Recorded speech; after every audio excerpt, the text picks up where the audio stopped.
서울 투자하는 사람들이 많은 건데, 자, 그럼 중요한 건 서울에서 어디로 가야 하느냐, 이런 부분이 좀 중요하겠죠.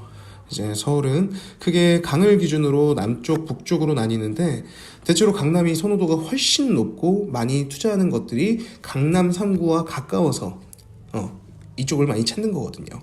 강남 3구를 기준으로 가까운 곳부터 먼 곳까지 순서대로 가격이 오르고 내리고 하는 건데, 이제 그 이유가 주요 일자리 밀집 지역과 가까워서입니다. 그 번외로 여의도라든지 중구라든지 그 인근으로서도 마찬가지로 일자리와 가까워서 가격대가 높은 편으로 좀 형성이 되어 있는데, 여기서 좀 안타까운 게 많은 분들이 좀 잘못 생각을 하고 계십니다. 뭐 강남만이 정답이고 뭐 강남에다가만 투자를 해야 한다, 이렇게 생각하시는 것들이 있는데, 부동산 투자를 하시기에 앞서서 그럼 선입견부터 좀 버리셔야 부동산 투자를 잘할 수 있다 라고 말씀을 좀 드리겠습니다. 물론 강남이 굉장히 좋습니다. 너무 좋은데 중요한 점은 우리와 같은 평수가 뭐 10억, 13억 정도까지 합니다. 많이 비싸죠. 그래서 돈이 부족하기 때문에 강북 쪽으로 넘어오시는 건데, 강북이 안 좋은 게 아닙니다. 물론 현재만 봤을 때는 강북이 그다지 메리트가 없다고 느끼실 수 있겠죠. 근데 강남만 좋고 강남만 개발시킬 거고 강남에다가만 사람들을 모아둘 거면 GTX를 뭐하러 개발하겠습니까? 뭐 일산, 뭐 의정부, 구리, 남양주 이런 곳들을 왜 넣겠습니까? 당연히 개발에 대한 약간 균형 발전을 위해서 이쪽에 넣어주는 거겠죠. 근데 돈을 넣어서 강남에 투자를 하고 싶은데 돈이 없으면 강북에서 시작하면 된다라고 간단하게만 말씀을 드릴게요. 그 중에서도 동대문구는 GTX가 이제 두 개의 노선이 들어갈 만큼 주요 도시로 떠오르고 있는데, 이 GTX를 진행하기 전에 BC값이라는 걸 따지는 것이 있습니다. 이게 기간 대비 사업성이라고 보시면 되는 건데, 국책 사업 같은 경우에는 0.8이 넘어야 하며 민영 사업 같은 경우에는 1.0이 넘어야 사업을 진행을 할 수 있다는 겁니다. 근데 이 GTX 같은 경우에는 이 사업성 검토가 이제 1.4에서 1.45까지 나오고 있습니다. 그렇기 때문에 해야만 하는 사업이고 반드시 필요한 사업이라 예탈하는 게 면제가 됐다고 얘기가 나오고 있는 거고요.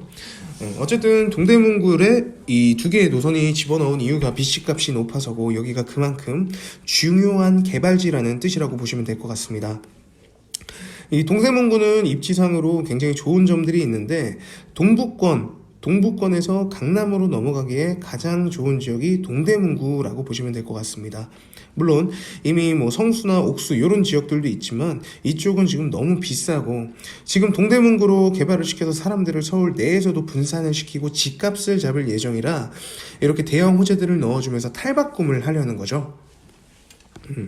예를 들자면 뭐 수원이라는 지역이 있는데, 다들 알다시피 수원 많이 비쌉니다. 근데 흔히 알고 있는 수원의 비싼 지역들은 전부 동수원이라고 보시면 될 것 같은데, 그 안에 들어가는 신분당선이라는 이 호선이 있습니다. 강남역까지 들어가는 건데, 이게 현재는 동수원에 있는 광교 여기까지 가고 있어요. 근데 지금 서수원에 있는 권선구 호매실이라는 잘 알지 못하는 지역에 신분당선이 하나 들어간다고 하면서 벌써 피가 2억가량 붙어버렸습니다.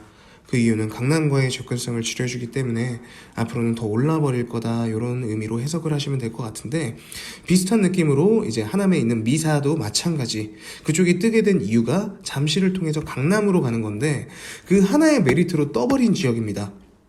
강남 3구와 가까운 점, 빠르게 갈 수 있다는 점, 그만큼 강남으로 들어가는 교통망 때문에 주변 영향이 어떻게 될지 알고 들어가는 게 투자인 거지, 남들 다 알고 있을 때 들어가는 건 투자가 아닙니다.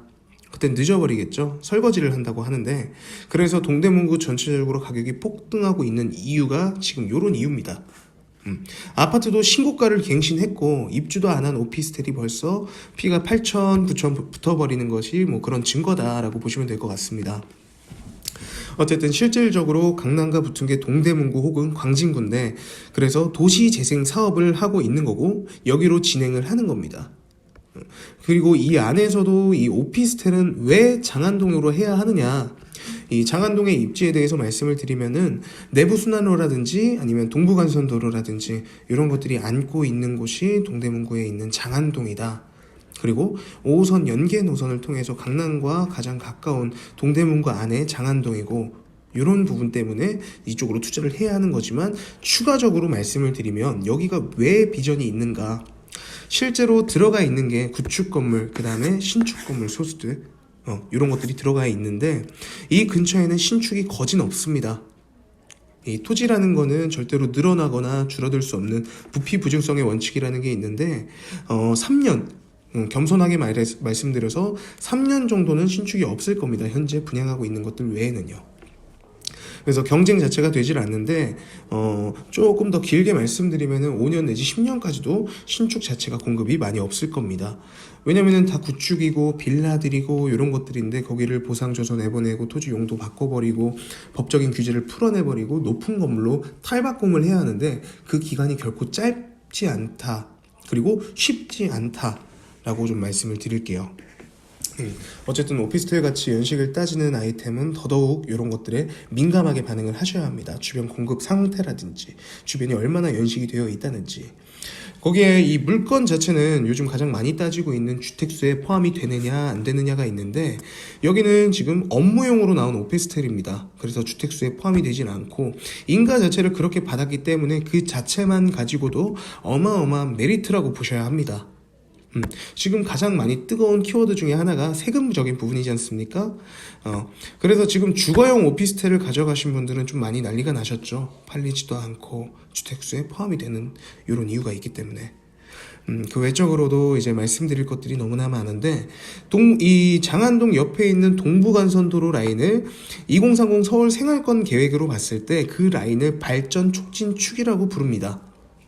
그리고 장안평 중고차 매매단지 라인부터 광진구까지 내려가는 라인을 산업유통축이라고 부르는데, 이 두 축의 개발 압력을 받을 수 있는 지역이 바로 동대문구 안의 장안동이다 라고 보시면 될 것 같습니다.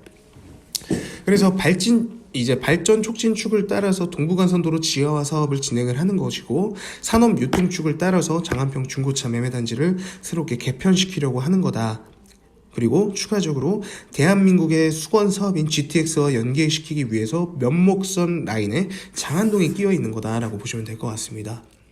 이 장안동이라는 지역 자체가 남들이 생각했을 때는 좀 낙후된 지역이거나 아니면은 좀 안 좋은 이미지가 많은 지역이라고 생각을 하시면 될 것 같은데, 부동산은 오늘을 보고 투자를 하는 것이 아니죠. 향후 어떻게 변화할지 그것들을 남들보다 빠르게, 남들보다 많은 정보로 인해서 여기를 먼저 가져가시는 것들이 이 부동산 투자의 기초적인 생각이다 라고 생각을 하시면 될 것 같습니다. 이 변화에 민감하신 분들이 투자를 잘 하시는 부분이 있으니 변화하는 것들을 빠르게 대응하실 수 있는 현명한 눈을 좀 키우셨으면 합니다.